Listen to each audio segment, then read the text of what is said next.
next morning. Yes. And what a lovely morning. Good morning. Good morning. We've talked the whole night through. Good Good morning. morning. Good morning to you. Good morning. Good morning. It's great to stay up late. Good morning. Good morning to you. Hello, and good morning, everyone, and welcome to the morning roast. And I am, of course, Sugar Chris. And as always, Sim is with me Hello, and good morning to the chat. on time today. Well done. Like most of the time. Sure, Sim, sure. And today with us is Mr. Lies. Hush up, Sim. Ruined my intro for the guest here. Today we have with us Mr. Kevin Gunstone. That is a Hello. cool last name. I wish I had that last name. Thanks. I appreciate it. Gunstone. I was told I had the perfect name for a comic book writer. I could see a comic book character with that name. Gunstone. I'll have to think about that. Oh, who do we got in the chat today? Oh, we got Bill Mr. Ryder. Fisk. You got Bill Ryder and Soul Lion with his own little morning roast introduction right there. And Mr. Fisk says another comic about sacrificing small children. Yes, youth is wasted on the Well, there can never be too many of those. But he's not actually being sacrificed. He's being kind of held up as their kind of future leader or king. like the Lion King moment there. Yeah, it is kind of. I must admit, after I wrote it, it didn't kind of like. I've never actually seen The Lion King, and it didn't actually occur to me that obviously it is a bit like that. Yeah. I had to see it when I was young. It was almost like required watching when you were a kid Right. at that time. I've probably caught bits and pieces of it on the TV, kind of around about Christmas time, but I think that's about it. Mr. Fiston says, "Can I get a mug with Sugar Chris's face on one side and Sim's face on the other? I'd totally add that to my mug collection." yeah, I'll do it. Yes. My Pathfinder withdrawals. Gosh. Don't remind me, Mr. Fisk. Let me see. Peter says his cams are telling him. Chris is fighting a battle with the toilet, and the toilet is winning. That's why he's late. Hashtag blames him. Oh my. Let me see. I missed a lot in the chat here. Yes, you did. Wait, what's this? I'm hoping I can be Sugar Chris's TTRPG dealer when I get the Infinitale RPG published. One fly you got. Yeah, when you get that done, Mr. Fisk, I'll certainly buy it. Let's see. So Soul Lion said, "Welcome There to it the is. morning roast, where we've seen it all. But laser gun caveman versus Aztec jet biker is still a rather crazy concept. Grab a banana and join us. Good morning, Yuga, Chris, Sim, Kevin, and Chad." He spelled roast with an E. He messed up sugar. And Huga instead of sugar. Like, what the hell's wrong? Like, Dunkel Zipper, what's wrong with Soul Iron? We're worried. And not just that. He goes, and Sim is on time. He goes, Canada, be proud. I'm like, what the fuck's wrong with Soul? Soul, maybe Soul and Dunkel Zipper had a few too many drinks. Oh, Mr. Fisk says he backed this one. Got in on the early bird perk. Hey, that's got 3 hours to run, that has. Yeah, I got mine this morning. We should at least hopefully double it by kind of the time we finish. Yeah, let me bring up the campaign now. Johnny Cage is saying, this feels wrong. I got used to having at least some 20 minutes of tolerance before the show starts. Gosh dang it. Yeah, only a few hours left for this early bird. Absolutely. Bargain. Future Especially if in the UK you get free postage. Oh, nice. Yeah, this is maybe Mr. Bristolian Dave will come on and he can spread the word about this to the UK folks. This is I think it's an interesting looking looking book because the Aztec aesthetics, Yeah. but also Well, I set in the mean, it's future. like you can like when you look back at comics, there haven't been that many kind of Aztec-like stories or using that kind of imagery. Mm-hmm. So it is something which I've always kind of liked, found really fascinating. So thought that when we were doing it, we thought let's have it those kind of things, those kind of names, perhaps hints about those kind of myths as well. Oh, so why'd you give us like the pitch for Future Primitive? Okay, sure. It's actually despite what people might think, it's actually set in the far distant future, and it's about kind of like central character Culkin, who's kind of the king of these kind of Neanderthal skybearers. It's all about them battling to preserve what's left of their civilization against the Australopith kind of moon clan. It's an Earth where there's no actual normal humans on it. They're all different archaic races, like Neanderthals, Australopiths. We've got other ones which we'll see at a later point in the story, and that's as a result of a supernova explosion hundreds of thousands of kind of years earlier, which completely changed the face of the Earth and saw kind of the rise of these kind of archaic races.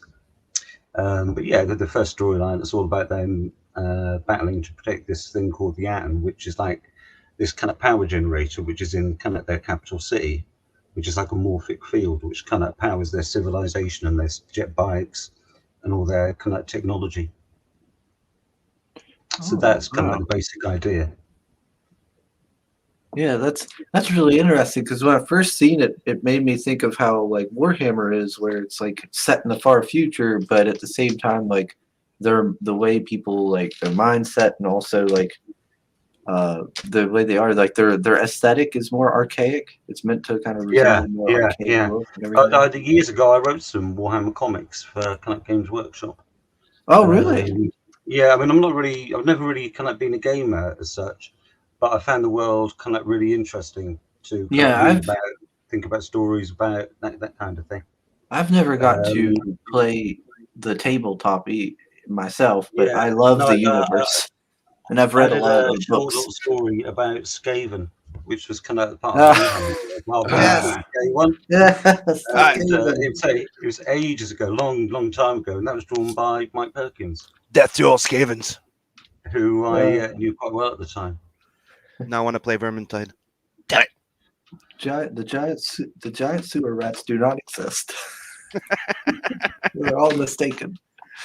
Oh, I'm gonna have to I go love play this Skaven. Vermintide after this show. I'm gonna have to look that up. See if I can find your work, Kevin. See if I can find this Mm. Skaven movie. This I Skaven can't remember what number it was in. One of the earliest ones, around about 16, 17, something like that. I always loved the Skaven. I thought they were an interesting faction. Yeah, no, they're interesting characters. I mean, the whole of the kind of fort. I've always been more into the kind of Warhammer world rather than the 40K one. And I was, interested in that, and also I threw in some kind of Bretonian Knights into it as well. Yeah, I remember I liked both, but I was initially really drawn to the 40K a lot. And then as time went on, and the more I read about both of them, the more I started getting into the fantasy just as much as 40K. Yeah. Like there's just so much like depth in both of them. Oh yeah, they're staggering amount of depths. I mean, one quite cool thing was that they used to send me the resource books. So I could just kind of read them, try and find ideas from them, because most of the things I write and it's a have been very influenced by kind of myth and legend. So it's very much the same as something like kind of Warhammer, whereby you've got this quite depth mythos and all the rest of it. You just kind of pluck out things that are interesting and try and make a story out of them. yeah, they've made a very good, interesting world, and the game is very interesting. It's just very expensive to play. Yeah, I think that's the only thing. Like, there's a lot of people like me and Chris and stuff like that. We find the world and everything very interesting, but then when you start checking into buying the starter kit, and then how much is gonna start costing you to paint them and stuff like that, you're like, that is a very expensive hobby. yeah. No, it is totally. I mean, it'd be nice to have some kind of the models and kind of things like that. But I suppose really, actually, I don't really know that many people kind of here in Brighton who kind of play it, so it would be kind of difficult. We've got a shop, but that's about it. Yeah, like a while back, I used to have a bunch of friends who used to go to their house. They had like 2, 3 ping pong table next to each other with an entire freaking city built on it. You're like, holy Right. shit, that's fucking awesome. Yeah, the tanks, the this. Yeah. How much did that cost you? It's like, I'm broke. And my wife divorced me. You're like, shit. That looks awesome though. He even had like a big chasm built in between two of those tables. And they said that they say that BattleTech is a lot more affordable than Warhammer. Like it's All right. much more easier. That's a world I don't know much about at all. Yeah, Which I'm one? still BattleTech? Yeah, I'm still looking into it. Yeah, they say its tabletops like a lot more cheaper to afford than Warhammer. But that's the reasoning that I have behind the idea of like doing a tabletop game of Tales of an Adverse. The idea is to be able to have a minis game that's affordable, and it won't cost you like $500 to play your first game. Oh, Mr. Fisk says Kevin's got a fantastic comics pedigree. Wowza, Marvel, Image, AAM/Marcusia, Amigo Comics, and Antarctic Press. Well, then you've been doing this for a long. Like you got quite the library there going. Yeah, no, I've been doing it for like just over the last 20 years. But after years ago, after I finished doing the series for Marvel and Image, I took a break for about 7 or 8 years and spent my time DJing house music. And what did you work on? When I took the break? No, before.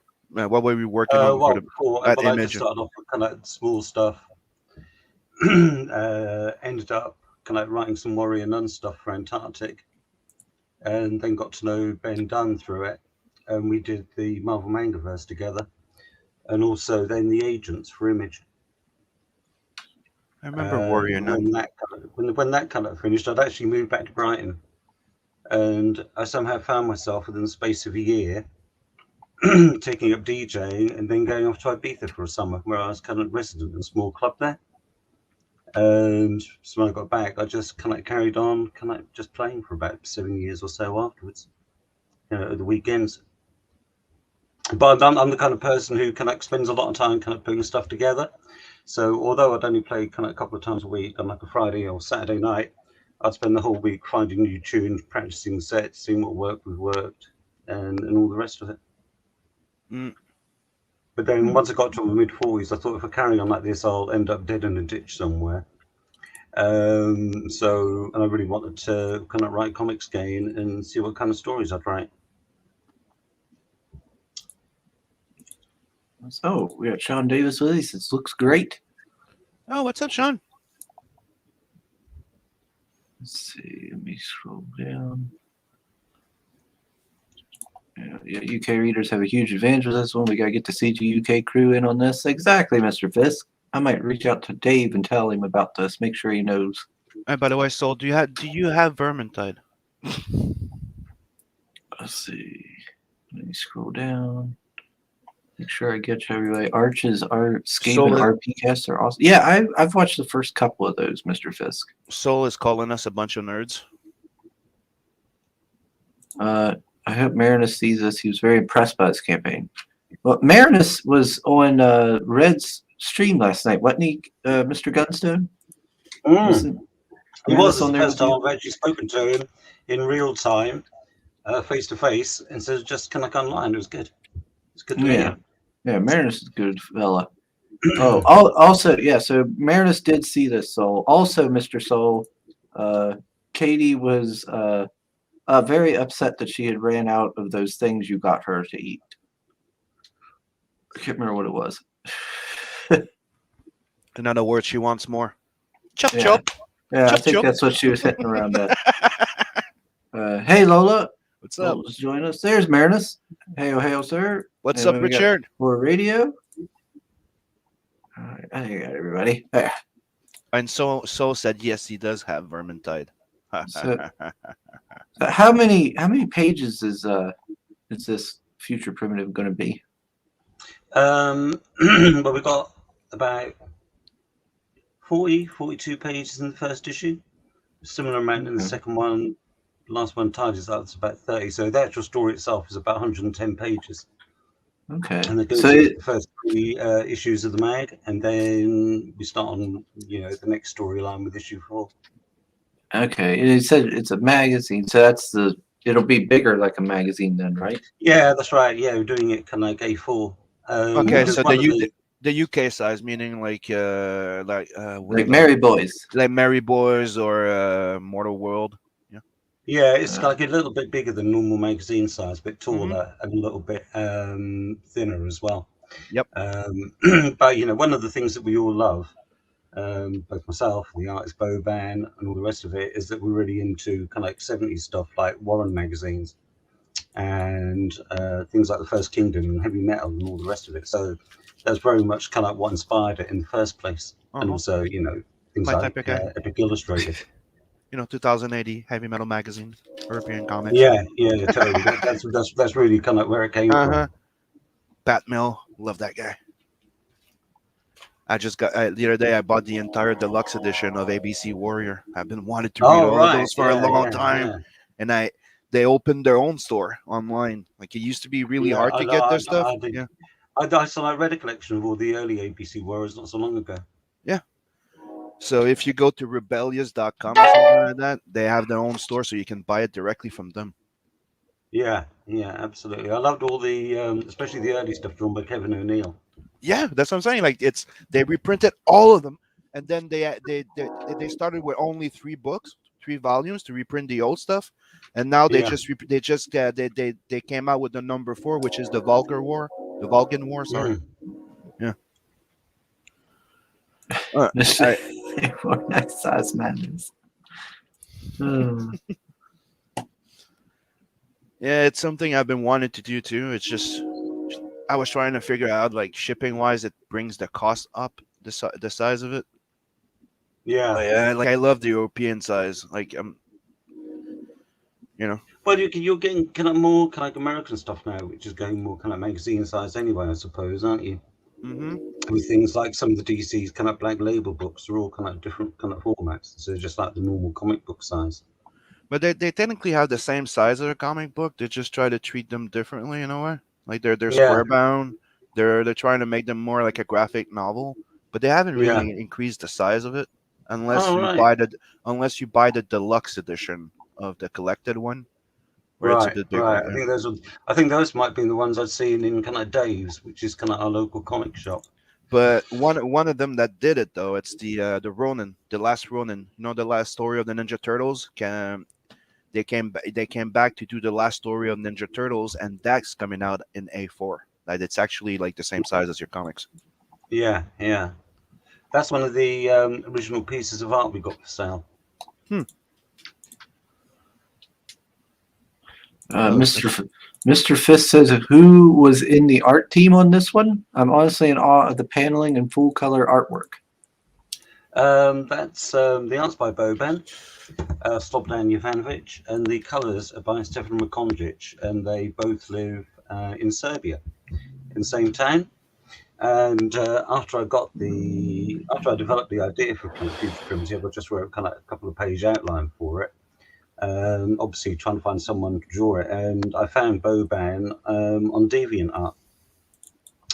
And kind of wrote to him and said, I've got an idea which I think you'd be kind of perfect for. And he said, I'll take a look at it.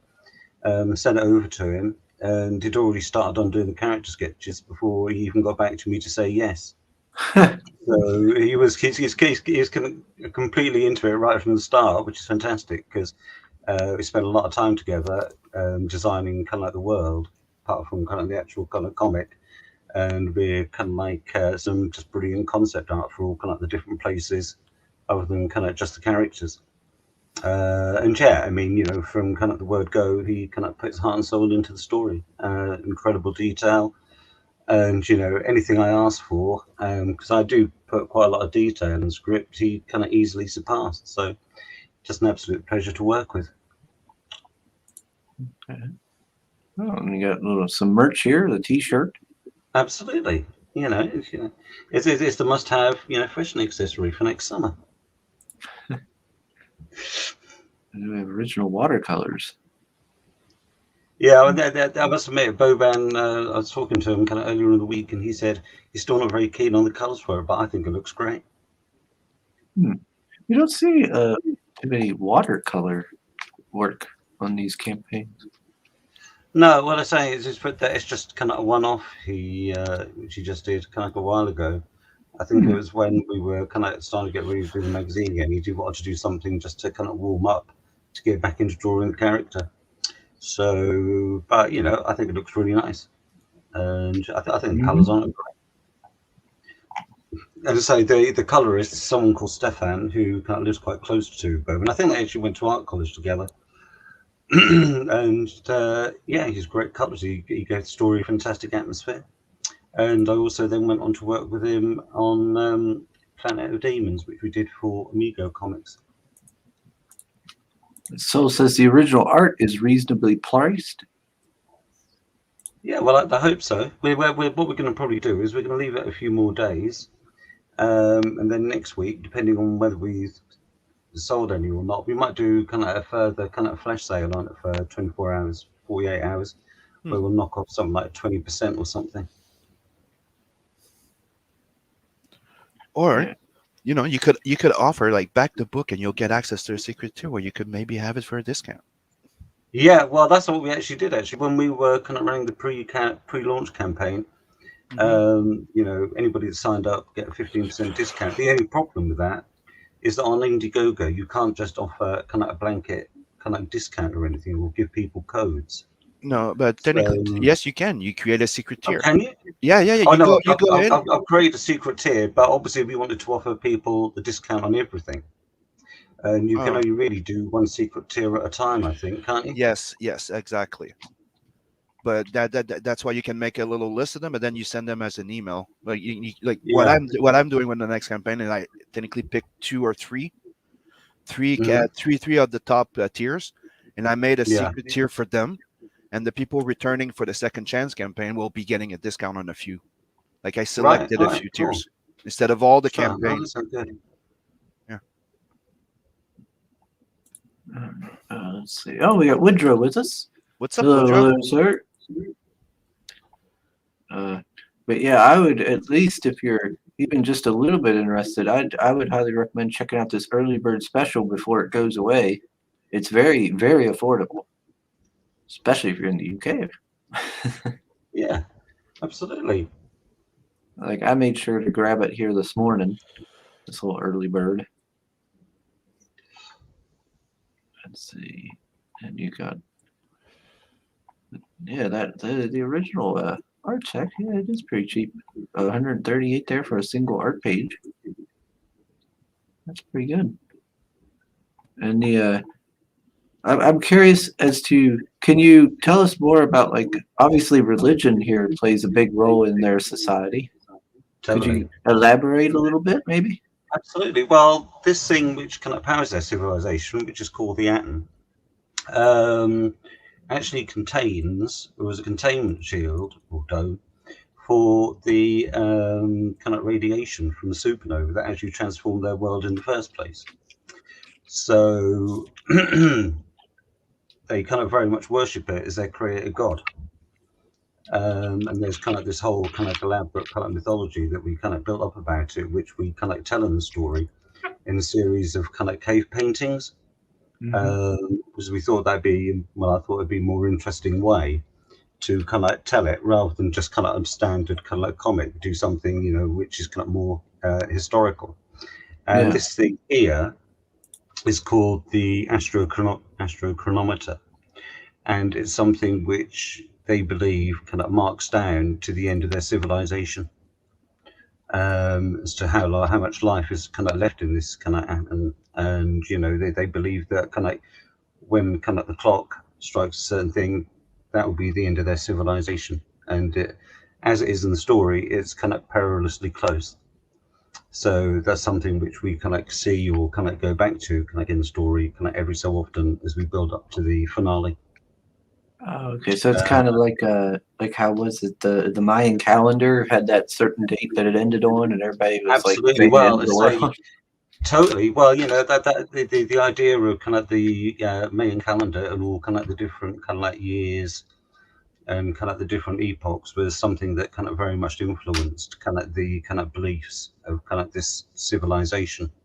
And also, the imagery for it's fantastic as well, in kind of Hmm. Aztec Mayan myth. And it's something we really wanted to kind of bring into it. Um, so yeah, I mean, say we took a lot of ideas from kind of like Aztec and kind of Mayan myth, but instead of just kind of doing a straight version of them, it was sometimes more like just taking a vague idea with them or taking names, and then kind of repurposing them to kind of try and create something new out of it. So it's very much just a kind of jumping off point, and then just kind of putting our own stamp on kind of the myth and all the rest of it for this kind of strange race. And you said there was like like the caveman style, races. Will there be anything else, or is it just going to be strictly like how you say maybe proto or just strictly like proto humans sort of thing? Yeah, pretty much strictly proto-humans. We got we'll Okay. have some kind of Cro-Magnons kind of a bit later in the story, and we've also got a race who are kind of based in Egypt, or kind of this Oh, okay. version of kind of like Egypt, and they've all got those more elongated kind of alien kind of like heads that you sometimes see on things like Ancient Aliens, the ones where they've got kind of like these massive kind of like great big kind of heads, and we introduce one of those in kind of like the first story, and they've got this kind of like flying kind of like ship, which is kind of quite Egyptian kind of like in design, and he's like our version of Horus. Oh, neat. Although he's called kind of Zakol in the story, because Zakol was just one of the different names that you get for kind of Horus in kind of mythology. Mm-hmm. And he's there because he's kind of tracking down some kind of other mystery kind of on this world, and he happens to kind of meet the kind of Neanderthals, and when they kind of go into this underground chamber. But yeah, he's kind of part of kind of this kind of ruling dynasty in this kind of version of Egypt, and his father um, is kind of one of the, I suppose, probably one of the Egyptian gods. So yeah, it's after the first story, the central characters, especially Culkin, go out into kind of the wider world, because although they've got this technological race, there's kind of vast parts of this world that they haven't explored. So the whole point of the first story is to set it up at the end of it. So he has to go out and explore kind of the wider world, and that's where we'll meet kind of all these kind of other kind of strange races and kind of creatures and kind of beings. So yeah, it'd be a lot of fun to explore it and just see how far we can take it. It's a real challenge for the imagination, which is kind of one of the things I really like about it. Yeah, I like. Yeah, I like that you're already building up this big universe with all this stuff going on. Oh yeah, That's yeah, exciting. totally, totally. Well, I find it very difficult to keep things simple. I generally find that if something's too simple, I think there must be something wrong with it. So I like to then kind of complicate it and kind of make it as in depth and give it as much kind of detail as possible. I think that's all part of kind of the challenge of kind of creating kind of like an immersive kind of like story with kind of like history, even just events that you might just kind of refer to in passing. So it feels like you've got this kind of dense and hopefully kind of fairly believable world. Let me check the chat. Oh, Hex Allen's with us. He says, "Gunstone, meet the Gunstone." It's only recently that occurred to me, kind of the Gunstones and the Flintstones. Before that, I'd just been oblivious. Let's see. Hex, there's the link to Future Primitive in the chat. Thank you, sir. Let's see. Mistress says, spread the news like the ink of a leaky pen clinging to the side of your hand while you're trying to draw. Okay. Oh man. All right. So the main character of the story is that the young boy here being held up. Yeah, absolutely. That's kind of Culkin. Okay. I had this idea that kind of they choose their new kings when all these kind of younger Neanderthals of kind of a certain kind of age or kind of certain breeding are all kind of like shut away in this kind of like cave, and it's called the Ordeal of the Cave, from which there's kind of like only one survivor. So in that opening sequence, we see this guy who's kind of like the main kind of like shaman kind of open the cave, and obviously Culkin's the kind of only one that's kind of left. So which means he's kind of hailed as their kind of king and kind of leader. And then once we've established that, then say we just time jump probably about 20-30 years to when he's kind of actually the king, and they start to hear about the incursions of these Australopiths called the Moon Clan, who were kind of like slowly kind of invading their territory. Oh, okay. Yeah. So we get his like origins, and then it goes right into the story. Yeah, totally. Yeah. I mean, it's something we can kind of go back and perhaps look at his childhood if we want to, kind of at a later date. But for this story, didn't really think it was kind of necessary, to be honest with you. Just wanted to kind of introduce him, say this is a character who's kind of like somebody quite special, and Yeah. then just kind of get on with kind of the main kind of like meat of the story. Mm-hmm. I heard you mention this First Kingdom before there earlier. I've never heard of that. All right, well, it's a book by. It was actually one of the first ever independent comics that came out in the mid-70s. Oh, Or really? the early to kind of mid-70s by someone called Jack Katz, who's kind of like a bit of a mad genius, to be perfectly honest. And I got about I got about half of kind of the original kind of First Kingdoms, but a few years ago, Titan did a series of reprints, because the whole thing ran for about 24 issues. That was kind of like magazine size too. It's in kind of black and white, and he used a really interesting. It's probably quite overwritten in places.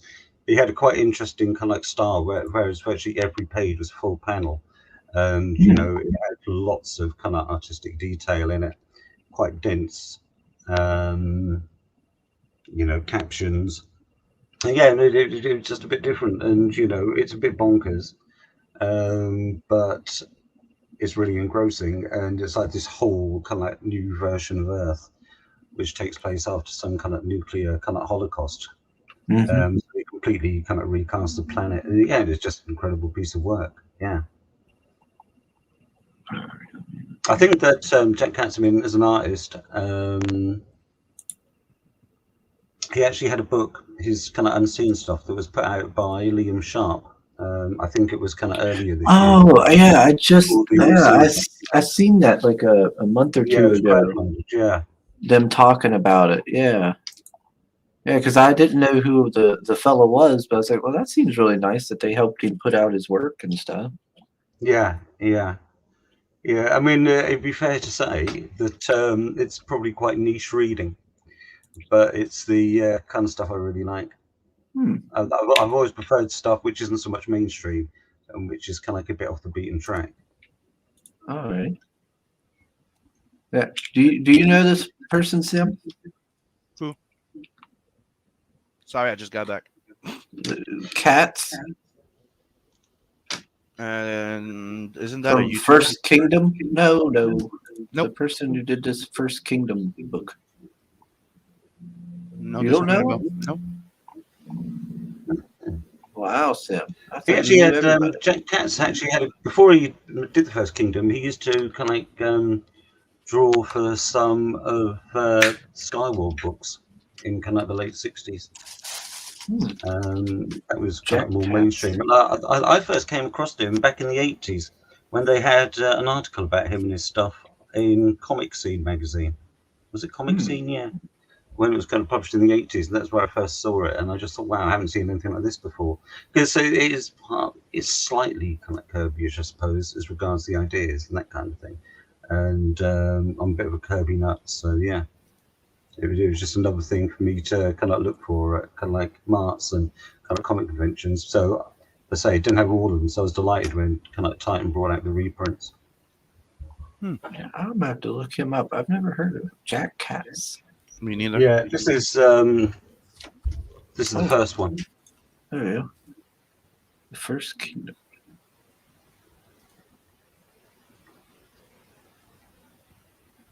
Yeah, I'm gonna have to look him up.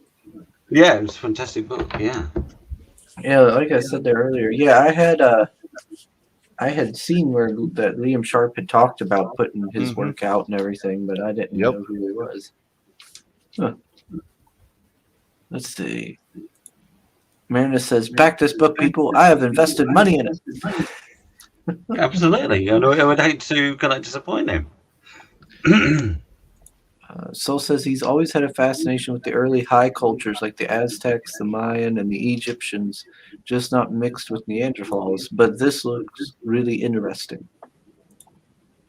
Yeah, it does look Yeah, like well, quite so like an interesting book. when I kind of first had the idea of kind of not including humans in it and thinking, let's do it all kind of like about Neanderthals, kind of like on the whole, I thought, well, it's not really been done before. Mhm. And one of the ideas that kind of like first sparked off the story was reading some article I found online called "The Secret History of the World." I mean, most of it was kind of nonsense, but it kind of linked the rise or the appearance of the Neanderthals on Earth to the Jaminga supernova explosion, which was about 300,000 years ago. And I thought, well, that's kind of like an interesting link, and I immediately started thinking, what if there was this whole kind of Neanderthal world and whole kind of like civilization that had some kind of level of technology that we know absolutely nothing about. Mhm. So I just started kind of imagining kind of what it would be like, and it was from kind of there that I got kind of like the basic idea. So it was always kind of like Neanderthal kind of like based.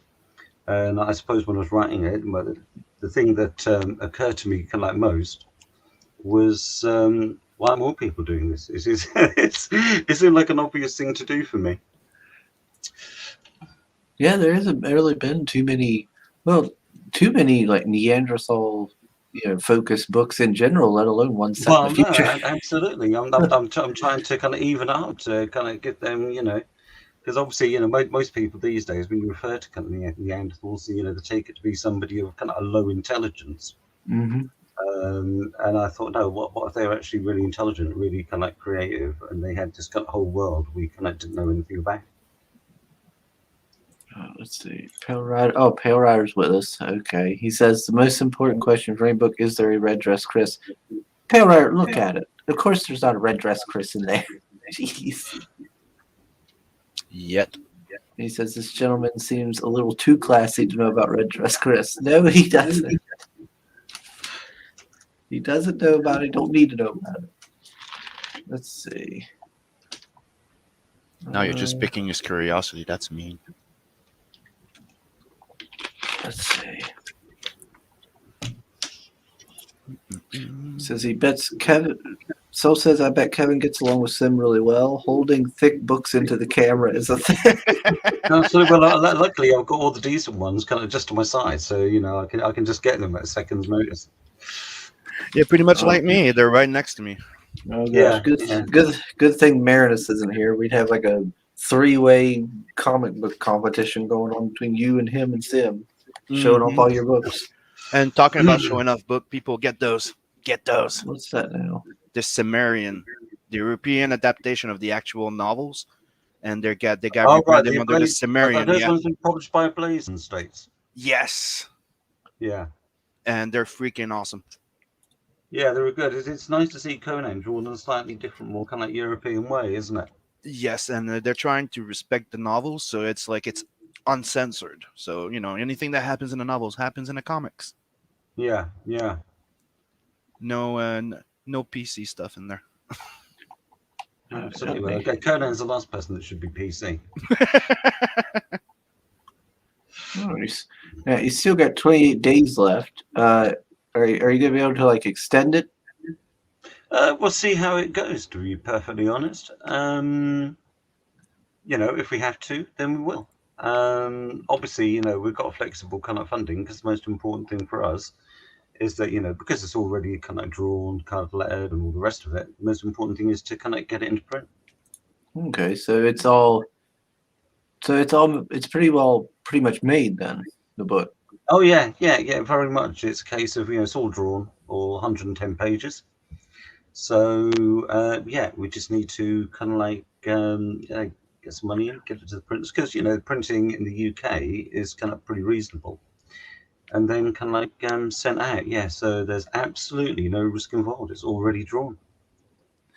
Soul is saying, Sim, I don't know what I expected, but the Cimmerian is way more Disney than Conan should be. Dude, they have different creative team every story. Just check it out. Oh, Mr. Fist says he just tweeted the lads at CGUK. He reckons if they aren't already aware of this, they'll jump all over it once they see the tweet. Well, I'll look forward to that then. Well done, Mr. Fist. Well done. Can we get a sugar rush? Well, somebody got to back something. If you want a sugar rush, that's how this works. Let me check. Hey, we got a sugar rush. There you go. Hey. So get to humping. Yeah. There we go. There, she's up in the corner, shaking her hips. There you go. Everybody's happy. There you go. Let's see. Shall I come in? What? If you want to come on here, Marinus, you're welcome to. You know that. And then later I can show you these books I just got. Let's see. And yeah, there you go. Right there. So it says Back Future Primitive Mag. If we get a sugar rush, Chris has to tell. Oh, god damn it. I forgot about that. But Kevin doesn't want to know about the red dress. No, well, I'm interested. Please, feel free. Dang it, Kevin! You're not supposed to say that. I made the mistake one day of going on Red's show. Unfortunately, I don't know why I became close to Red Gaze. What was I thinking? But I went on his show and I made the mistake of telling a story of back some years ago when I was a younger man. It was not on the show. It was here. Was it here? Oh yeah, it was here. Was here. He was a guest. That's what it was. He was the guest here. Yeah. Him and Vinny, yeah. Yeah, it was on here. Never mind. But still, it was all Red's fault. I ended up telling a story about how it was on Halloween at Walmart when I worked there back when I was a younger man. I ended up dressing up in a red dress. Had the women there did my hair all up. Okay, but yeah, you forget to precise that it was a challenge issued by those girls saying you don't have the balls to come in here dressed up in a dress for work. They all wanted me to dress up like that, so I did it, and I ended up with a bra on, a dress, things for my legs, hair was all done up, and all that stuff, and we were open all night, so all night customers were coming in and out, and I was breaking down trucks Kevin. and stocking. This is not even the funny part yet. You're not even there. And let's see, while I was breaking down one of the skids, I was bent over doing it, and a guy comes down the aisles and starts checking out my ass. Apparently, this is what the woman said. Is what one of my female coworkers said, and I stood up and turned around to look at him to see, because I heard somebody, and he seen my beard, and immediately his face went like that, and made a big ugly face, and took off down the aisle. And then later, when I was stocking water in the aisle, these two Mexican fellas from the chicken plant come up the aisle, and they see me, my beard and all, and they just get these big, toothy grins and smiles. And they just stare at me the whole time they walk down. Then they come back again. Then they come back again. They just keep doing it over and over. Even when I moved to another aisle, they went down that aisle. And they just kept smiling at me. Checking you out. Yeah, apparently they did it a bunch of times. I was starting to be I told one of the women that I might need an escort out of the store when I leave.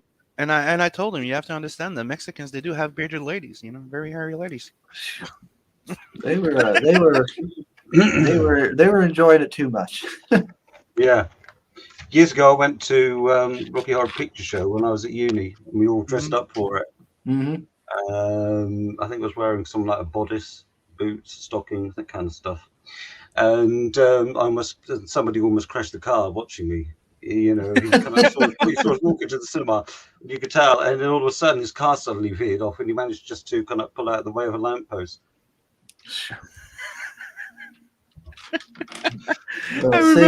I remember walking and seeing the first big crew, like when I went to see the theater piece of Rocky Horror Picture Show, and you walk in there and you see all the lineup is crazy. Everybody's dressed up. You're like, what the hell am I getting into?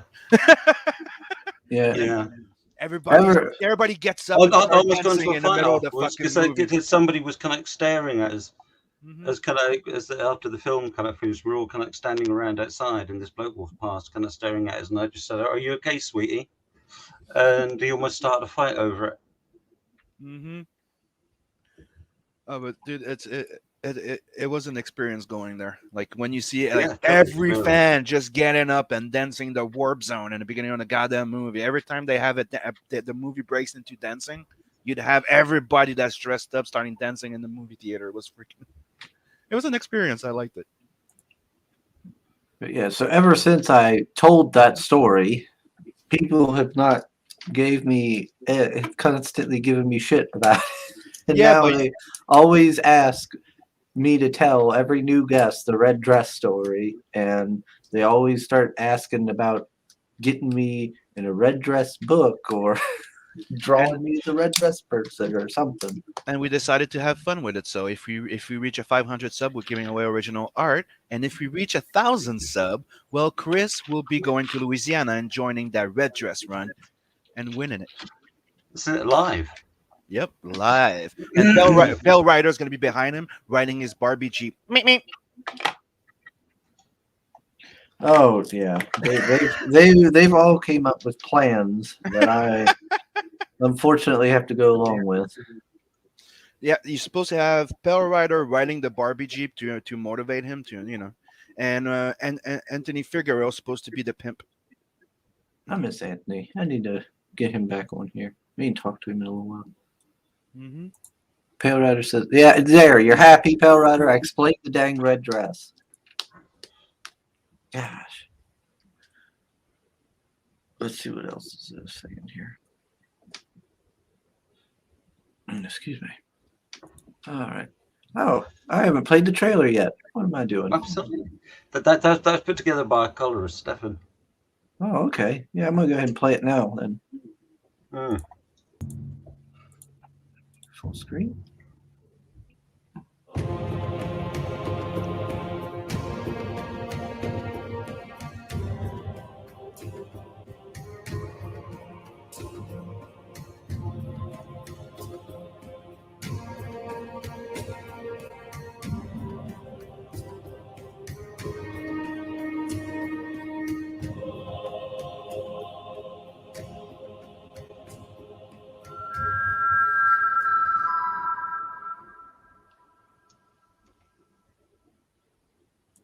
Oh, yeah, nice and short. I like that.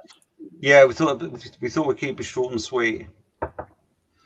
I saw one recently, for something called the First Men on Mars or something like that, that's being run on Kickstarter. That lasted for about 5.5 minutes and exactly the same shots all time and time again.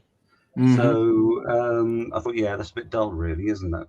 Yeah. So I thought that it's better just to get in, show a few nice things, and then get out again.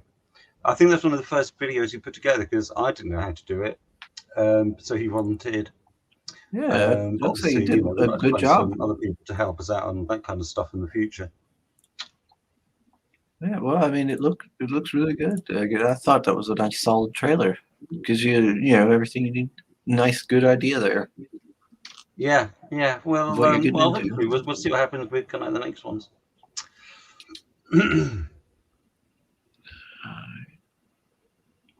Right, how many pages was this again for the first issue here? It's 52 pages. 52. Okay, there it is. 52. Yeah, I made sure to get on that early bird, but I might. Are you going to go in demand? I can't remember.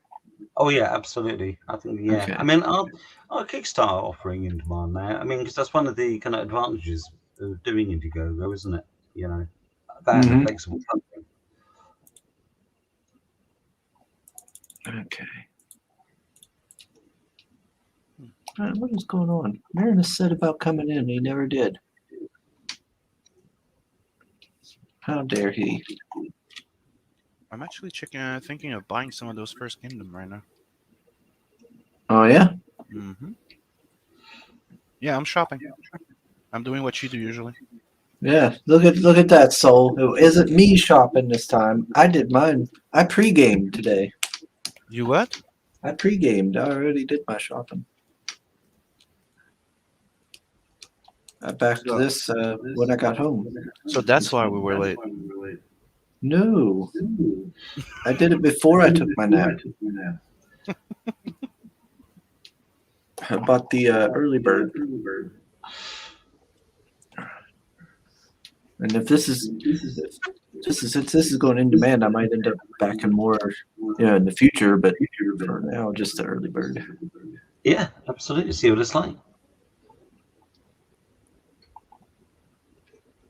The art does look really good. I like that. Yeah, I mean, it was taking about 2 or 3 days to produce a single page. Oh wow. I mean, that one with the Lion King kind of double spread, you know. I think somebody counted up how many characters were in there, and we're kind of looking in excess of 100. Oh wow. So yeah, he certainly didn't kind of skimp on the detail. Wow, over 100. That's wild. And it's even more it's even more spectacular towards the end as well. Yeah, that is a level. That is quite the level of detail. Okay, you better get in here, Marinus, after you said it. Let's see. I kept Marinus busy arguing, but he's such a. Dude, there's quite a few of those the First Kingdom, isn't it? Yeah, there's like 6 volumes of them, kind of the first 4 of the actual First Kingdom story, and the other 2 are kind of things kind of based in that kind of world, or more on kind of real kind of Earth. But it's kind of the first 4 which I'm kind of really into. What is this? What is he saying here, Sim? What? Marinus says, "At Chris, you have what is that? Anicho? And I don't know. I don't know. And echo. And echo. He just forgot the space. Oh, I don't. Do I? Yeah, a little bit. But it's not that bad. Depends how you talk. Because I Wonder why I have an echo. I don't think you have an echo. Maybe it's just because somebody's not having a headset, so you're having a little bit of. Oh. And it's not as bad as an echo, so don't worry about it. Oh, okay.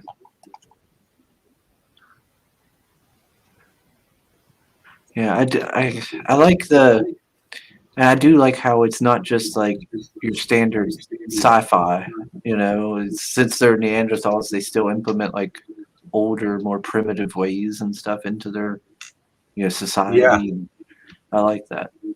I Yeah, like yeah. all the little touches.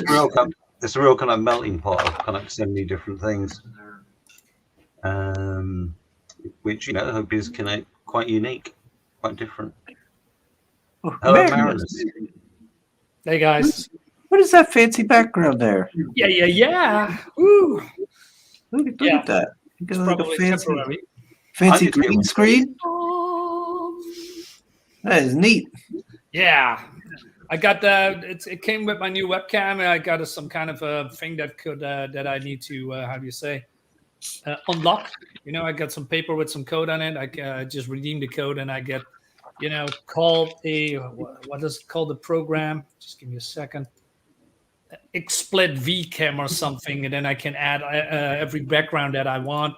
Like this one or this one or this one. That's neat.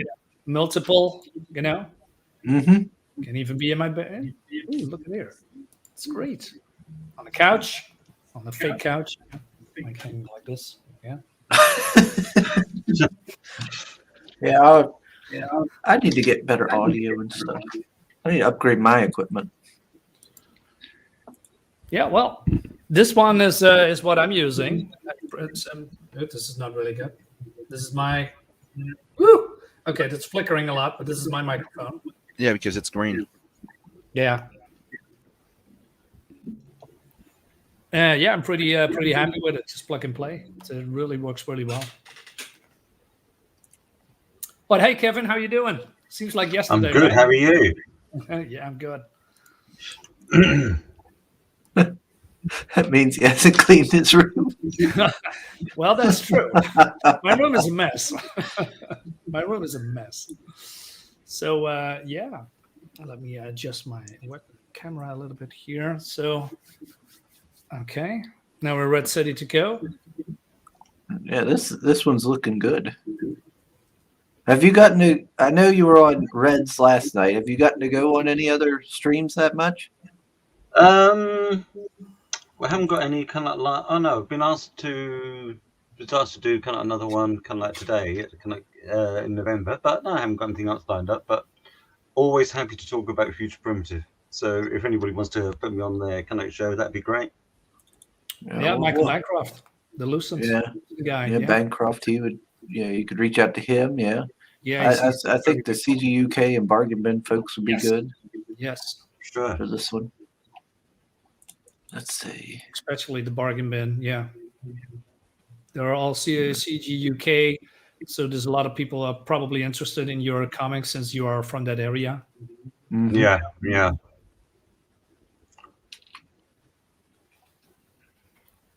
And I see we just got another backer. Fantastic. Really? Yeah. Oh, refresh. Yeah, it's me. Backers? No, boom. Yeah, I already backed Another it. one. Yeah, that's great. Yeah, that was me. Yeah, it does. If we carry on like this, the whole thing will be funded by the end of the show. It'll be great. That'd be nice. But yeah, Marinus. I got more books yesterday. Wow, what do you got?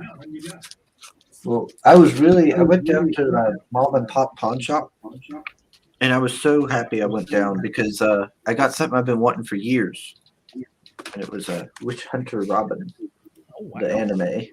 Jesus, that's a big one. Yeah, it's the whole TV series, and then it also. Well, I've never got to watch it. I liked it. I got it too. Yeah, I seen it when I was young in an anime magazine. It was talking a little bit about it, and I was like, "Oh, this sounds really cool." So I've never got to see it. So finally, I got this. It came with some pins. That's cool stuff, man. Yeah, I'm really excited to watch that. But yeah, I also got some comics. And, What do you got? Well, they were $1.25, but I had a $10 off coupon. So it's like, so I was weak, and I bought a bunch. So they ended up being like 50 cents each.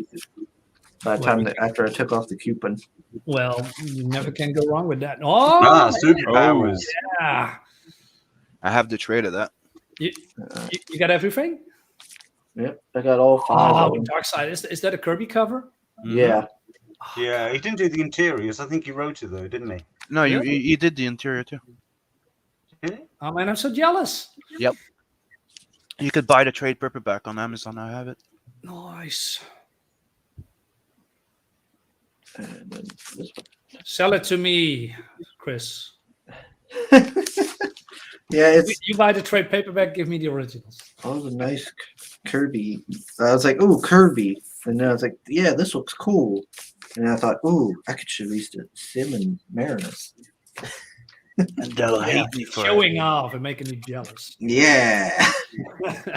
And I got these here as well. I love that that version of the Justice League. Yeah. I liked it because they could put Cool. them together. Yeah. Oh, that's cool. I didn't know that. Yeah, I thought that was neat, so I got them. Yeah. That's great.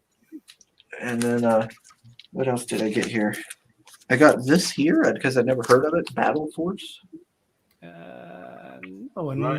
Okay.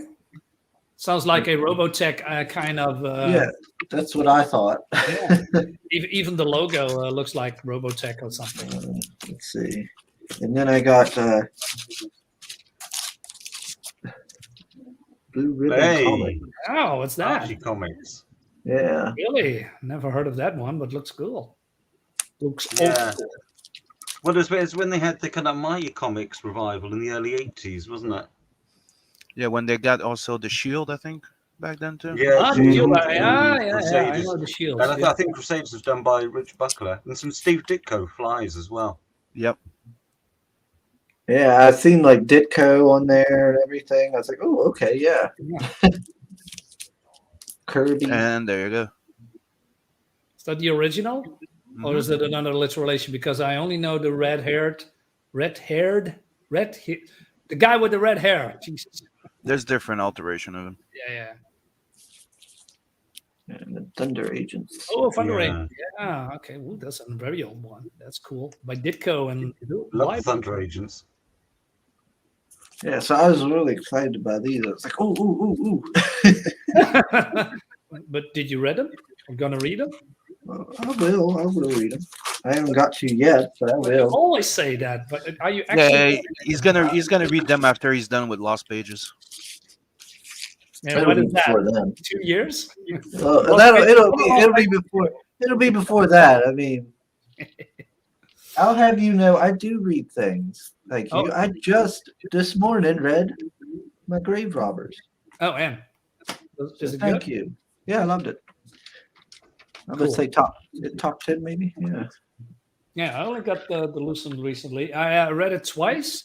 I tried to do a review, but it was hard to do because did you have the Lucent as well, Chris and Sim, or not? I didn't get Lucent, no, myself. Okay, Sim, maybe? Nope. Oh, okay.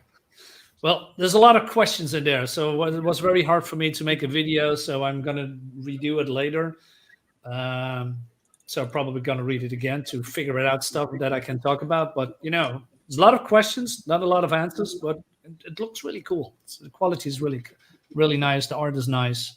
But there's a lot of questions in there that doesn't get answered, unfortunately. But, that's part of the story. So we'll see. Soul's asking a question going, I got it because I've never heard of it. What the fuck reason is that? It's called curiosity, guy. Yeah. I've never heard of it, and I liked the look of it. I thought, hey, maybe this is similar to like BattleTech or Robotech. That could be interesting. Well, isn't that with food? I never have experienced that food, so I'm not going to eat it.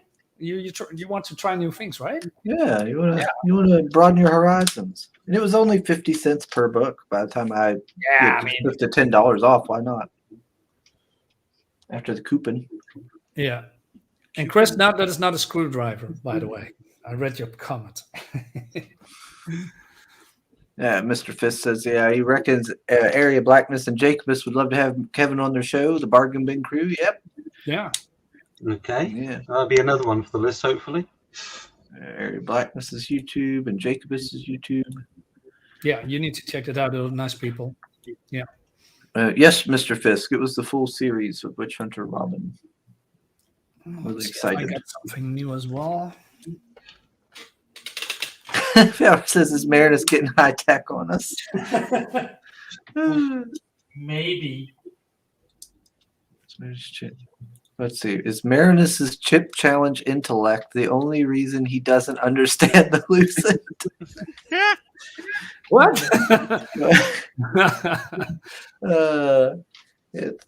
That chip done fried your brain, Marinus. It's fried more than that. You should have seen it, Kevin. Marinus, he decided to eat some sort of really hot chip, and he about died on camera. Oh my god! He was struggling. Yeah, I normally have cake around this time, but I thought, no, I won't do that on camera. Well, I thought it was funny at the time, but yeah, here we are. Chris, I got some stuff as well. Let me figure it out. I'm going to show it to you. Well, new, it's mostly old. I haven't got into it. And old is always good because we are old too. Oh, here you go. You want to talk about old comics? Yeah, I got this. Let me look here. What is that?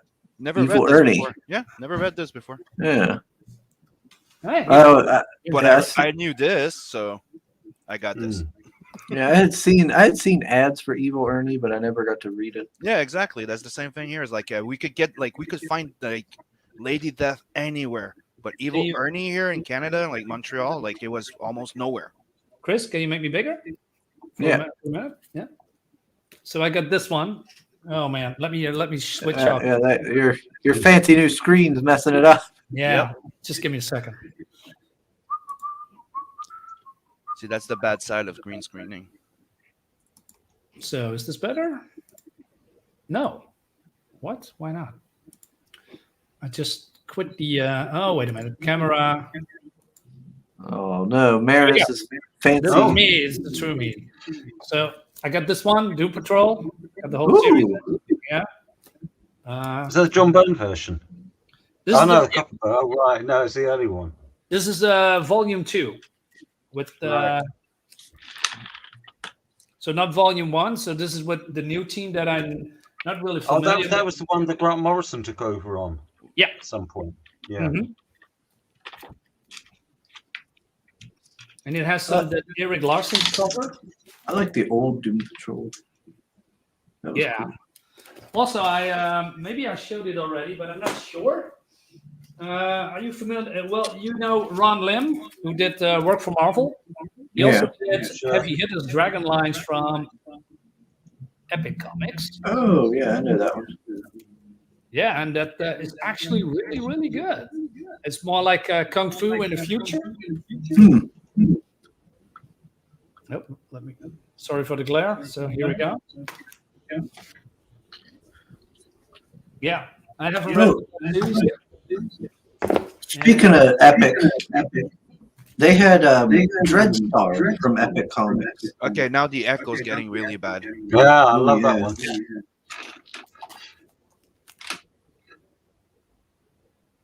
So again, I'm not very familiar with these characters. I mean, but now Right. that you show, the Shield and the other guy with the green. Oh, there's another Shield. Yeah, in the there. Fly. Yeah.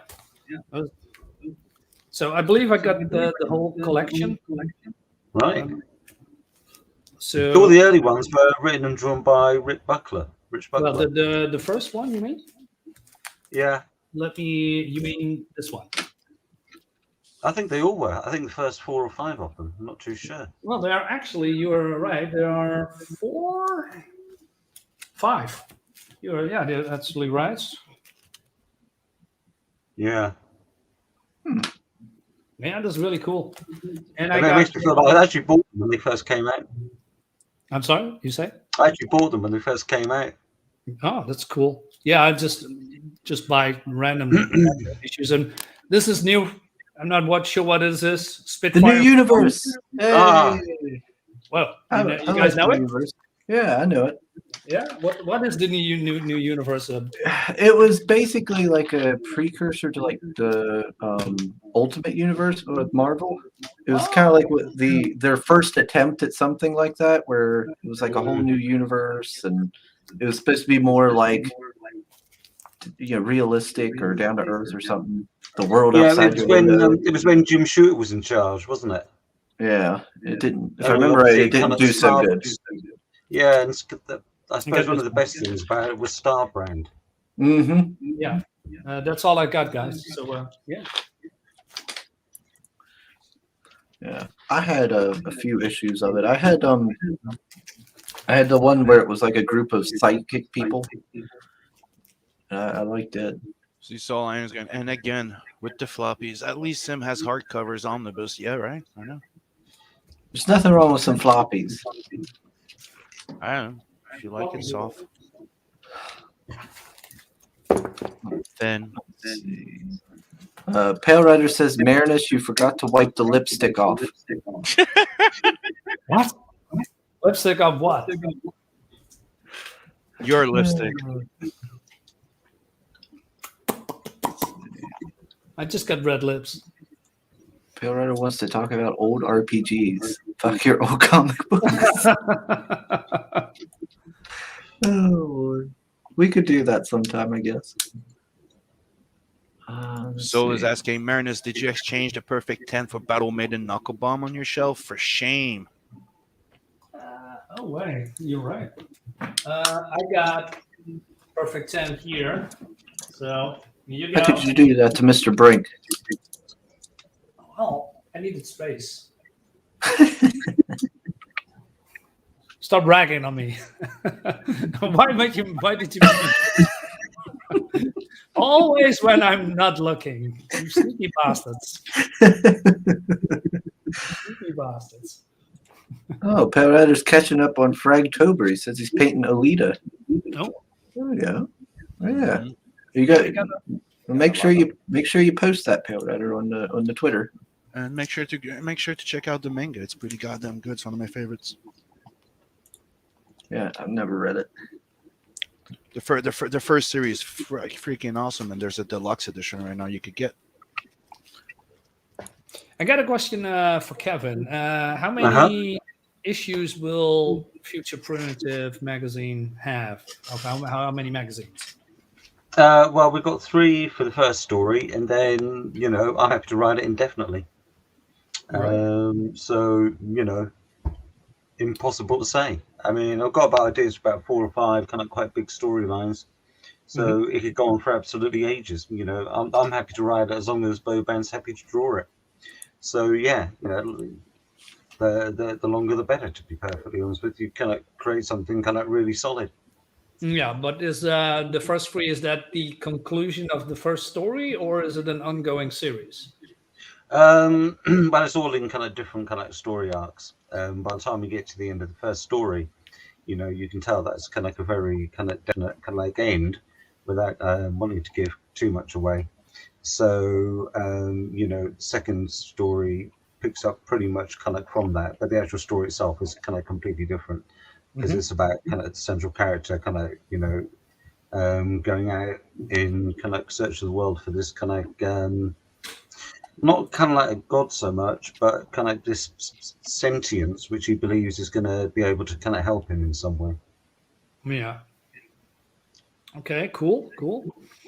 Yeah, the reason that I ask is mostly when what people are doing is then when they have 2, 3, maybe 4 issues out, and great, and then they make some kind of a trade paperback with a different cover, and do it in other format, or like a how do you say, perfect bound, more like a deluxe edition. Maybe you could do something like that as well if all 3 of your books are successful. Yeah. Oh, me, I always prefer perfect bound. As soon as you have 48 page plus, you can do perfect bound, and it's so much better than saddle stitch. I got a couple of saddle splits that are big. That's nothing bad. Yeah, perfect bound is a Yeah. But you like right? But, you like floppies and soft shit. Yeah. I don't know what you're even talking about. What was Grave Robbers? Is it perfect bound or whatever? Saddle stitch. Right? Yeah. Is it? Yeah. I think so. Well, what's wrong with it, Joe? I wish it was perfect bound, and that's all I'll say. Why? Because I like it perfect bound. Well, what's perfect bound? What's a book that's perfect It's no staples. When it's a square bind on the edge, and you could put it on a shelf. What do you got against staples? Nothing wrong with staples. Yeah. Jeez, Sim. What? Yeah. I'm not a floppy type of guy. What am I gonna say? I like them thick, hard. I'm sure you do. Pale Rider says he watched the movie. It's enough for me. Fuck your manga. I love the movie. Yeah, Pale Rider, you are getting a little feisty today. He's in a fighting mood. Soul says to make Kevin write it indefinitely and back Future Primitive Mag #1. Yeah. Yeah, I'm only too happy to write it. I can definitely. It'd be great to kind of get up to like 1,000 pages or kind of that, for it to be kind of like a real kind of like achievement.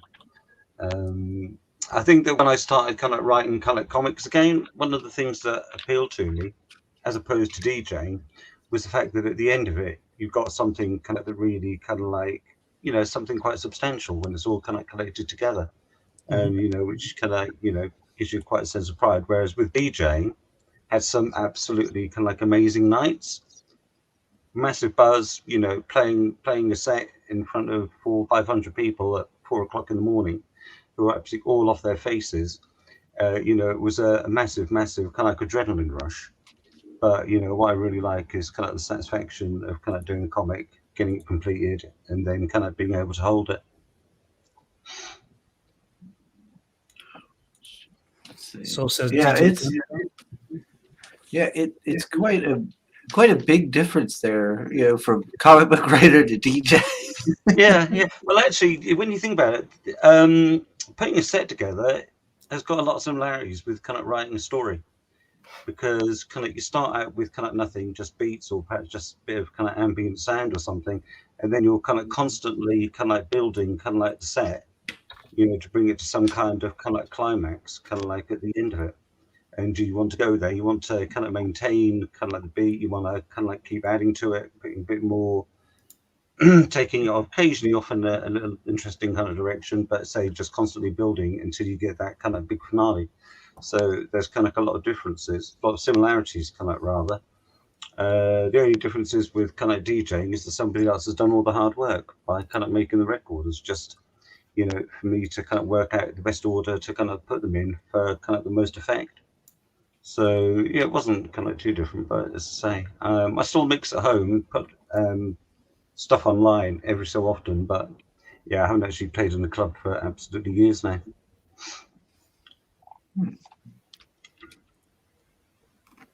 Yeah, I do like the look of it.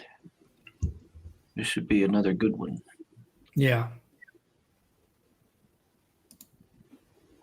Let me check the chat here. Oh well, and to so I was never DJ Gunstone. I had my own alter ego for that. What? And that was Cowboy K. And then that's Cowboy spelled with a K. I used to get very upset if people kind of put it on the poster and kind of spelt it wrong.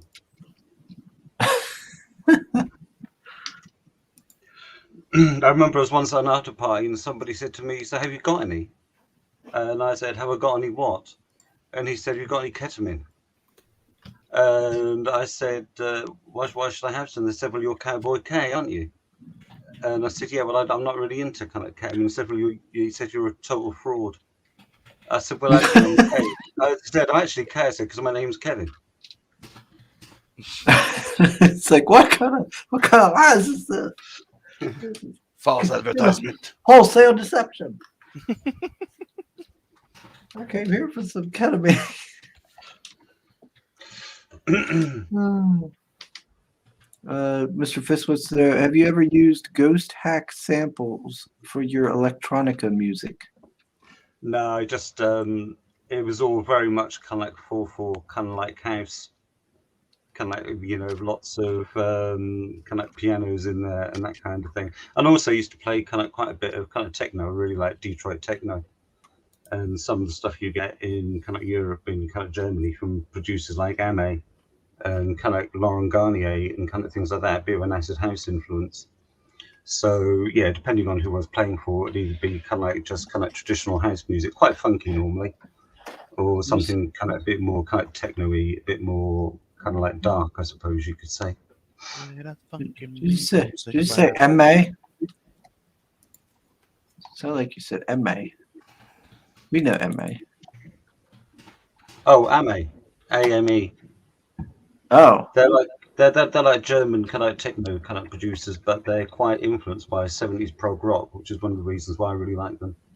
Oh. I never heard of them. Yeah. Oh no, they really kind of interesting. Quite beautiful stuff as well at times. Soul says you don't need an alter ego when that's your name. Yeah, I just fancied having one. It's like, cause, you know, not normally I'm quite a kind of shy, retiring kind of person. In so much that even if I was playing set, you know, before I went on, you know, I wouldn't want to be kind of in the thick of it or having some kind of entourage. Just thought that's all shit. So I just kind of stand around kind of the sides, just seeing what kind of reaction the DJ before me was getting, seeing what the kind of crowd were into. But then as soon as I got behind the decks, it was just like somebody kind of switched a light on. and I just suddenly more kind of outgoing, kind of like playing up to the crowd and all the rest of it. And be the first one with my hands in the air, and yeah. So there was very much kind of like it's totally my alter ego.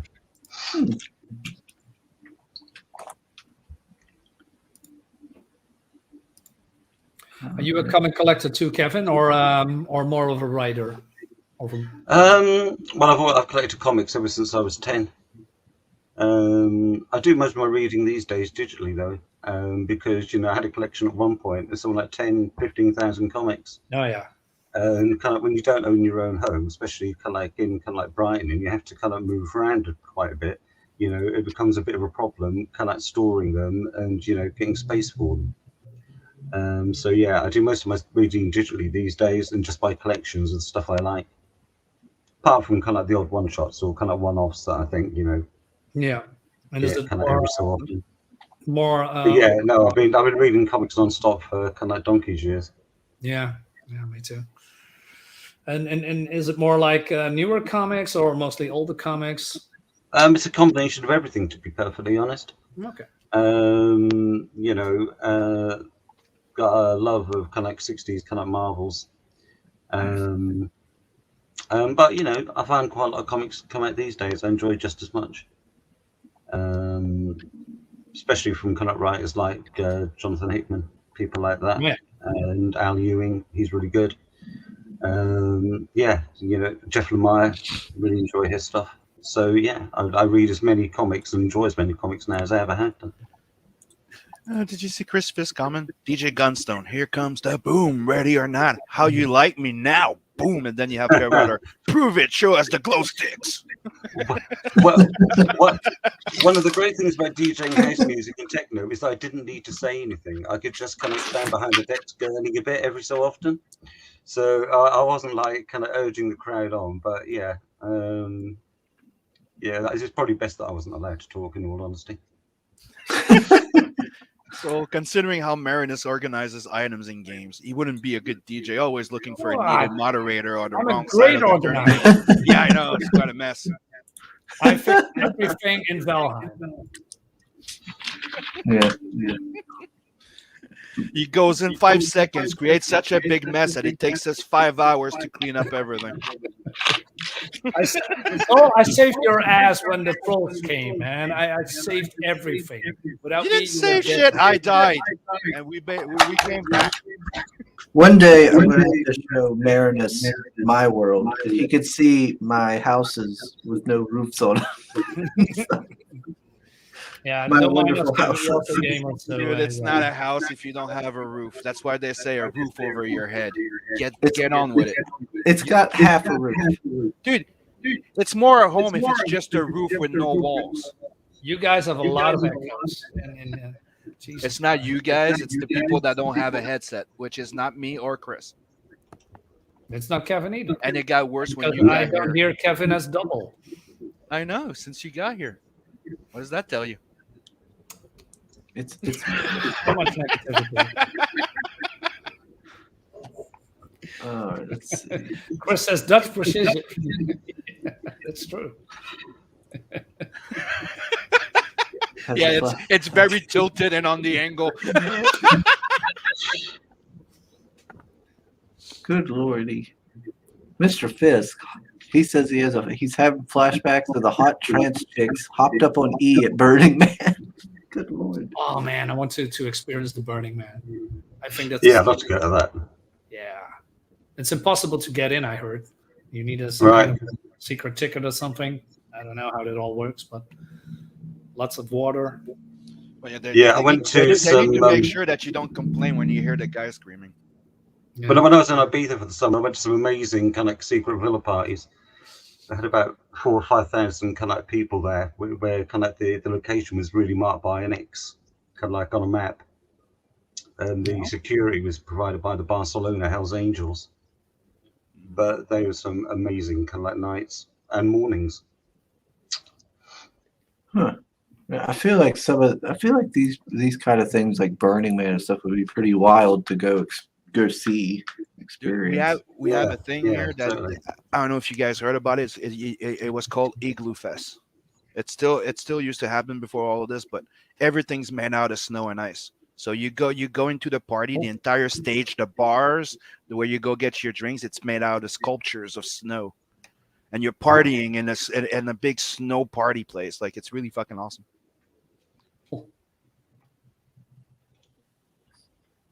Bro. Let's see. What? No Glastonbury war stories? I've never been to Glastonbury. I've never had just never got round to it. Let's see. Just don't go to the wrong Burning Man. The one that ends with "not the bee." Pale Rider says he can get you into Burning Man for a price. Yeah. No thanks. I would Don't trust fear that what that man. price is. Don't trust that man. I would not trust that. It will cost a kidney and maybe one ball. Let's see. Yeah, I'm surprised. I'm surprised nobody's got this original art yet. Yeah. So am I. I can say, I think it's reasonably priced. Yeah, I mean, it's quite affordable. It's good looking art. Yeah, it's fantastic. I mean, if I had the spare cash, I'd probably buy all of them for myself. But yeah. Yeah, I mean, this whole campaign is very affordable. I mean, to get all the promotion stuff, like the shirt, even the prints and everything, it's $55. Plus, you get the book. Yeah, like I said yesterday, I think it's very cheap. Well, somebody said affordable. Probably that's the best the description of that. I mean, it's you got a lot of content for good value of money. It looks good. It sounds good. I mean, Neanderthals and with future tech. What's not to like? It's different. It's new. It's fresh. Yeah, I'm all for that. That's why I'm very excited for this project because it's different than the usual horror and superheroes. And there's nothing wrong with that. But this is different, and I like different, and I like the art, and I like new stories. As well, and I want to be surprised if I just buy only superhero comics, which I'm doing for most of the time, but I also buy European comics, graphic novels, and whatnot, and have with different art and from different artists and writers. But sometimes you want to have something different, right? If you have French fries every day, which is tasty, sometimes you want to have a burger on the side. It's for fun. Yeah. So I'd like to address I our video. I find it very difficult to think in too much of a mainstream way. So yeah, I just like to do things that kind of honestly people haven't kind of like done before, but things which just seem kind of a little bit different or fairly kind of unique. Mm-hmm. So Richard is saying, how would you know that Igloo Fest is awesome? You never leave your house, you freaking shut in. That's only since I know you. I've known you for 3 years. I don't leave my house. Nah, I'm joking. I'm joking. That comes with age, dude. After you partied so much, you don't need to party as much anymore. Or you just be like me and have never partied at all, I guess. No, not really, because after that, you're going to have kids, and then you're going to regret it, and then you're going to go on a bender. Might as well have fun when you're young. Oh, well. You all, do it. I mean, I've done things that let me rephrase that. I wanted to do things that I didn't, and now I'm old, and now it's almost too late. Mm-hmm. Almost. Yeah, there's certain things, dude, in life that you're like, it's not that interesting, but then you go, I'll just go to check it out, and you have a blast. Sometimes you don't, sometimes you do. Yeah. Nice. Maybe one of these days I'll get around to doing it. Doing something fun stuff, I guess. You need to travel to Europe, Chris. Yeah. When you come to Montreal, we'll take care of it. Still saying, Sugar is surprised no one got original art yet. Sounds like a chance. And he puts the future primitive link.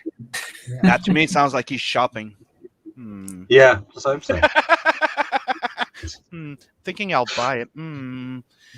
Nobody got it yet. Mr. Fisk says this book and Fiendish were instant backings for him. He also jumped on Rocket. Oh, good choices, Mr. Fisk. Mm-hmm. I'm looking forward to getting my Fiendish. Yeah, I wish I got the. I wish I backed the black and white version because I don't know. I think it lends more better to black and white than in color. Not I'm saying that the colors are wrong or something, but I think that book lends more better to black and white. But that's my personal opinion.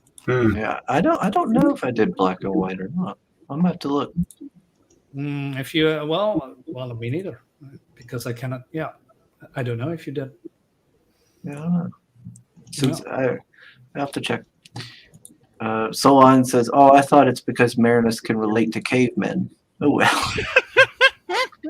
You are. Watch your mouth, man. he's gonna ruin your entire game. Yep. I'm gonna get in your game somehow, and when you are on the raid, I'm gonna trash your whole compound. Now, Chris, does this conversation just like makes that game that we play with them make everything make sense now? Yeah. Marinus went in, created an entire mess, and everything Soul's Iron like boxes. Oh, It man, was payback, right? Already. I'm gonna burn it to the ground. Soul saying to Sim, as we've learned, in Montreal, going outside is worth it if you get to touch a boob. Invited, of course. You don't just do that. You can do more than just touch them. Mm-hmm. Oh, Lordy. Oh, man. All right. Yeah, I've already backed Future Primitive. Me too. Fantastic, thank you. So everybody do go check this one out. Yeah. I think it's going to be pretty cool.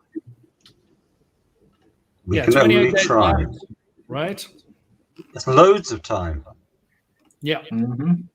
Yeah, So, you still got time to get some paychecks in if you need the money to back it. Absolutely. We're coming up towards the end of the month, so Yep. I'm sure that things will just snowball then. Kevin, one question left. The Kulkan water card, is that a print or is that maybe some kind of a secret cover or something? Oh well, the watercolor. Yeah. It's the original watercolor. Okay, so and that's What he's asking is it for a page or is it a cover?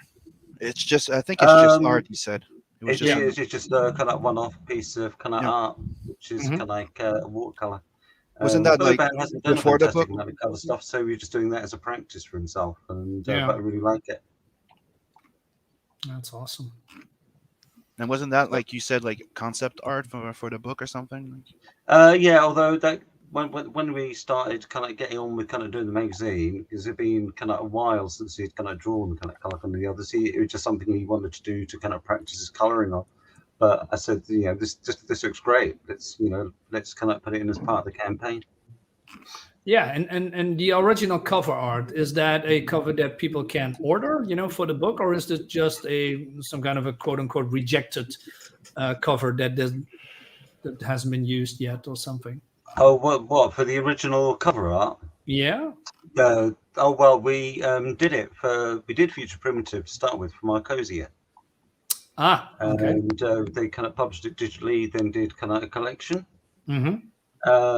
But the thing we wanted to do more kind of Future Primitive stories, and the way Marcosia is set up as a publisher, financially, there was no way we could afford to put that amount of time in a game. Okay. So kind of how it works out with them. So what we did was we kind of left it kind of a couple of years, and then I spoke to Marcosia, say a couple of years ago, and said, we want to do more kind of like Future Primitive, but there's no way we can do it for Marcosia because in the contract they had kind of like the first call on it. I said, so we want to kind of take back the publishing rights, and after a small amount of hankling, that was what we did. Okay. And then obviously, because it's such kind of a big story, we thought, well, okay, we've already got kind of the first story sorted out here, so let's do it as a magazine, say in the kind of format that we kind of really like. So then we can kind of use the time to get on with kind of doing kind of the follow-up stories. Right. Okay. But so kind of the covers of the pencils. I mean, it's a shame because these days, Boban does all his art kind of digitally. So these are kind of like, I suppose, original Boban pages now are going to be quite rare.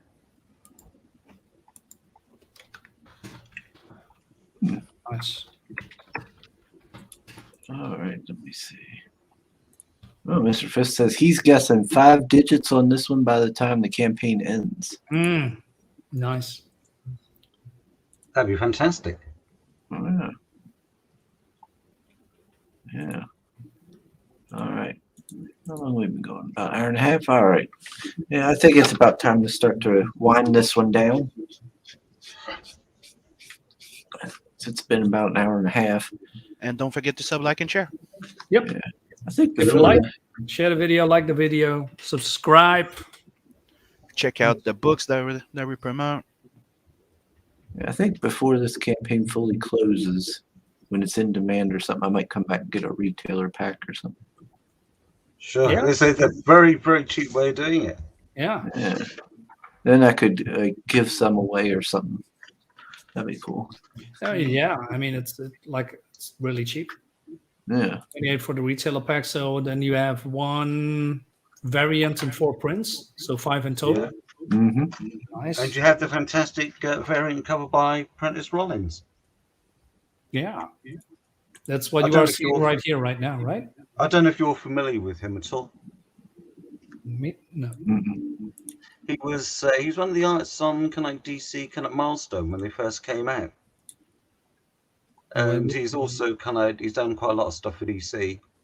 And he was also the inker on some of Grant Morrison's X-Men as well. That's But he cool. now lives, he's kind of like, normally lives in kind of New Jersey, but he moved over to the UK kind of like a few years ago. And I met him at a comic convention there, got on really well with him. And he was saying one day, he said, I often wondered how I'd have drawn the future primitive world. So I said to him, well, obviously we're kind of doing this crowdfund. Just asked him if he'd like to do kind of a variant for it. And he was kind of like really up for it and didn't even want anything for doing it. That's cool. Yeah, it was fantastic. He said, if you make some money, he said, let me have some. He said, but don't worry about it. And I'm That was really nice of him. Yeah, no, it's fantastic. Really, really, really kind of lovely bloke. And I'm currently developing a graphic novel with him called The Temple. Oh, awesome.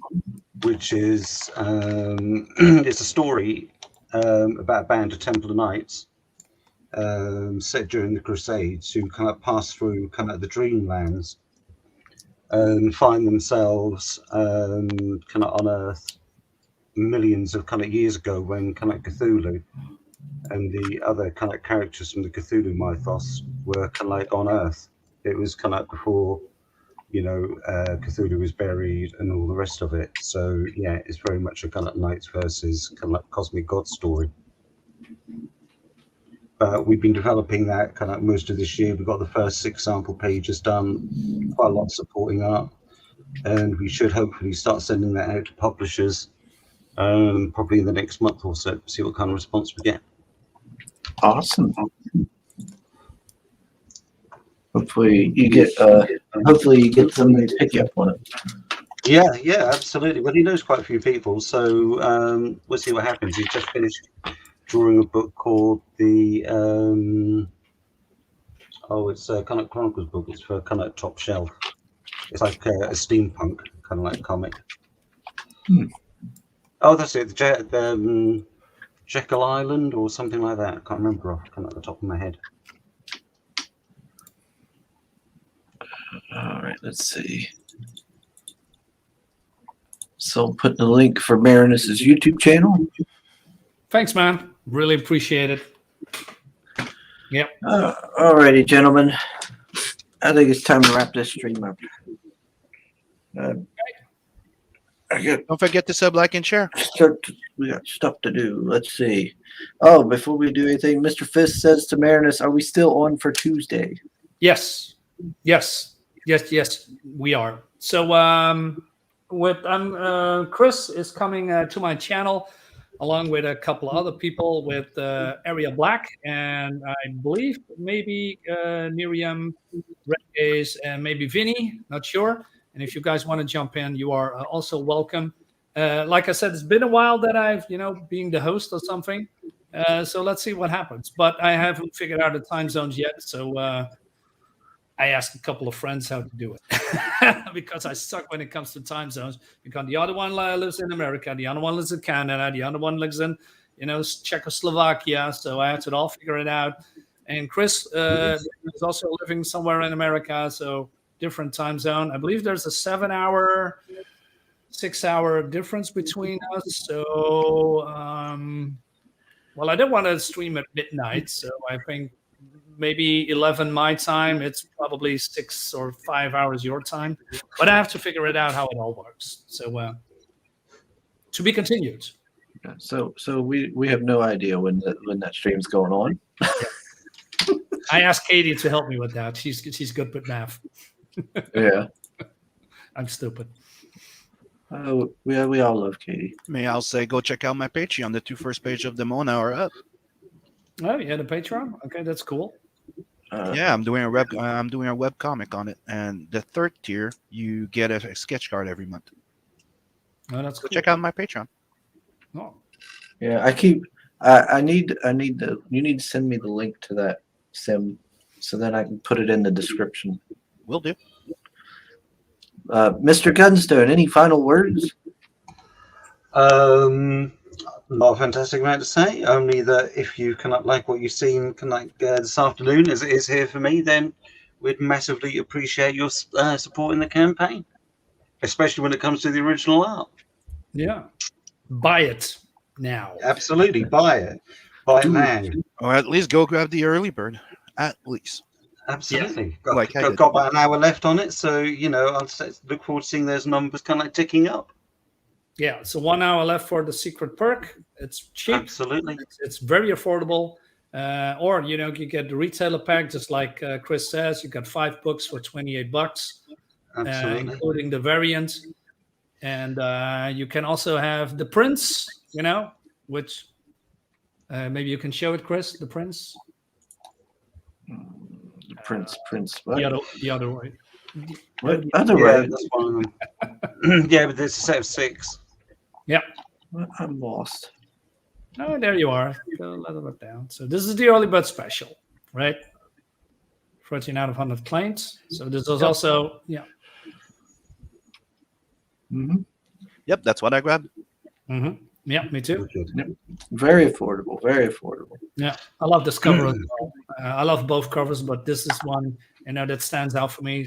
Sees the whole, future primitives, if you will. Yeah, it's very that pose is very much we're inspired for that by one of the posters for Valhalla Rising.